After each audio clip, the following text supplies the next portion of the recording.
जिल्हा परिषद आणि पंचायत समिती निवडणुकीसाठी आज राधानगरी तालुक्यात मतदानाची प्रक्रिया पार पडली. सकाळपासूनच अनेक मतदान केंद्रांवर चुरस पाहायला मिळाली. तालुक्यात 79.34% मतदान झालं. मात्र मागील निवडणुकीच्या तुलनेत यंदा मतदानाची टक्केवारी थोडीशी घटली आहे. 10 वर्षांनंतर निवडणूक लागूनही घटलेली टक्केवारी कुणाच्या पथ्यावर पडणार याकडे तालुक्याचं लक्ष लागलंय. राधानगरी तालुक्यात जिल्हा परिषद आणि पंचायत समितीसाठी आज सकाळपासूनच सर्वच मतदान केंद्रावर मतदारांमध्ये उत्साह दिसून आला. पहिल्या 3 तासात मतदारांचा प्रतिसाद मोठा होता. सकाळी 10:30 वाजेपर्यंत 15% मतदान झालं होतं. 2 तासात हा आकडा 36% वर गेला.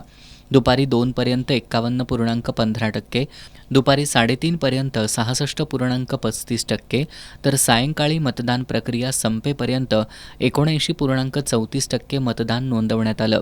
काही मतदान केंद्रांवर शेवटच्या क्षणापर्यंत रांगा लागल्यामुळं उशिरापर्यंत मतदान सुरू होतं. राधानगरी पिंक मतदान केंद्राची संकल्पना राबवण्यात आली होती. या केंद्रात निवडणूक अधिकारी, कर्मचारी महिलाच होत्या. राधानगरी तालुक्यात जिल्हा परिषदेच्या 5 जागांसाठी 23 उमेदवार तर पंचायत समितीच्या 10 जागांसाठी 46 उमेदवार रिंगणात होते. या सर्व उमेदवारांचं भवितव्य आता मतदान यंत्रात बंद झालंय.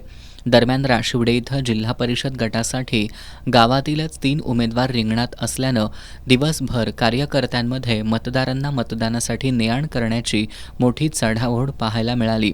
याच चढाओढीतून 2 गटात वाद होऊन मोठा राडा झाला. परिस्थिती नियंत्रणात आणण्यासाठी पोलिसांना हस्तक्षेप करावा लागला. तर खामकरवाडी इथं पंचायत समितीसाठी गावातीलच 2 उमेदवार आमने-सामने असल्यानं तिथंही तणावाचं वातावरण होतं. मतदान केंद्रातच वाद सुरू झाल्यानंतर पोलिसांनी कार्यकर्त्यांना बाहेर घालवण्याचा प्रयत्न केला. मात्र ऐकत नसल्यानं चित्रीकरण सुरू करण्यात आलं. यावेळी पोलीस कर्मचाऱ्याला दमदाटी करत मोबाईल हिसकावून घेण्याचा प्रकार घडल्याचं समोर आलंय. मागील जिल्हा परिषद निवडणुकीत राधानगरी तालुक्यात 81.38% मतदान झालं होतं. तब्बल 10 वर्षांनंतर निवडणूक होऊनही यंदा मतदानाची टक्केवारी सुमारे 2% घटल्याचं दिसून आलंय. तालुक्यात 2 घटना वगळता शांततेत मतदान पार पडलं, तर काही ठिकाणी झालेल्या वादामुळं पोलिसांची चांगलीच धावपळ झाली. आता सर्वांचं लक्ष लागलंय ते मतमोजणीच्या निकालाकडं.